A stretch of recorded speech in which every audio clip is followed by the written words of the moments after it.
দেখো প্রতিদিনের মতন আজকেও কাঠ দিয়ে উনান ধরিয়ে দিয়েছি। দেখো কত বিচুলি আছে, বিচুলি ধরিয়ে দিয়ে উনানটা ধরিয়ে দিয়েছি। কড়াইটা গরম হোক। আর এদিকে দেখো আজকে কী রান্না করবো। আজকে করবো পটল, সর্ষে পটল করবো আজকে। দেখো পটলগুলো সব চিড়ে চিড়ে নিয়েছি, প্রতিটা পটল।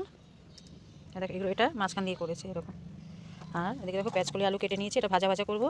আর উচ্ছে আলু ভাজবো, আজকে এগুলো করবো। আজকে সব নিরামিষ। দেখতে থাকো। কড়াইটা গরম হয়ে গেছে, তেলও দিয়ে দিয়েছি, তেলটাও গরম হয়ে গেছে। আর এখন আমি ফোড়নে দিয়ে দেবো কালো জিরে আর শুকনো লঙ্কা।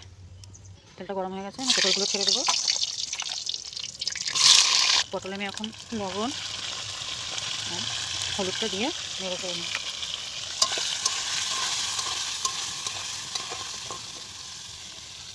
দেখো পটলগুলো সব আমার লাল লাল করে ভাজা হয়ে গেছে। এবার এর মধ্যে এই সর্ষে কাঁচা লঙ্কা বাটাটা দিয়ে দেবো।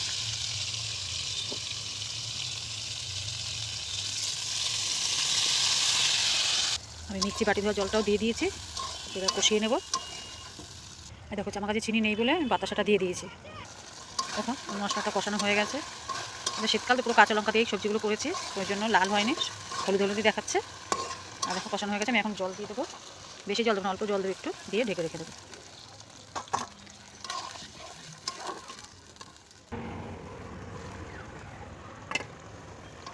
দেখো পটল প্রায় হয়ে গেছে, ঝোলটা অনেকটা টেনে গেছে সেতে। হ্যাঁ দেখো খুন্তিতে পুরো পটলটা ঢুকে গেছে। আমি এখন নামিয়ে নেব। দেখো পটলটা আমি নামিয়ে নিয়েছি, কত সুন্দর লাগছে দেখতে। শীতকালে তো পটল খাওয়া খুব ভালো লাগবে, গরমকালে তো খাই, শীতকালেও খেয়ে দেখবেন খুব ভালো লাগে। এখন দেখি দেখো আমি কড়াইটা বসিয়ে দিয়েছি, এবার পেঁয়াজকলি আলু ভাজা বসিয়ে দেবো। কড়াইতে তেলও দিয়ে দিয়েছি, তেলটাও গরম হয়ে গেছে। এবার পেঁয়াজকলিটা আমি দিয়ে দেবো।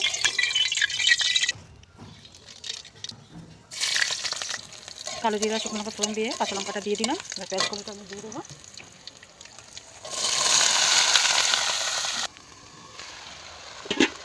আমি তেলে দিয়ে ঢেকে রেখেছিলাম, এবার লবণ আর হলুদটা দিয়ে দেবো।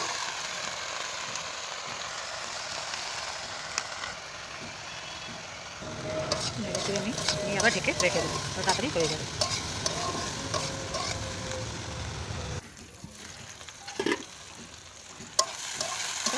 পেঁয়াজকলি ভাজাটা প্রায় হয়ে গেছে, দেখবেন কতটা সিদ্ধ হয়েছে। হ্যাঁ হয়ে গেছে, কোন থেকে দেখো ঢুকে যাচ্ছে, আলুতেও ঢুকে যাবে। একটু লাল লাল করে নেব, তারপরে তুলে নেব।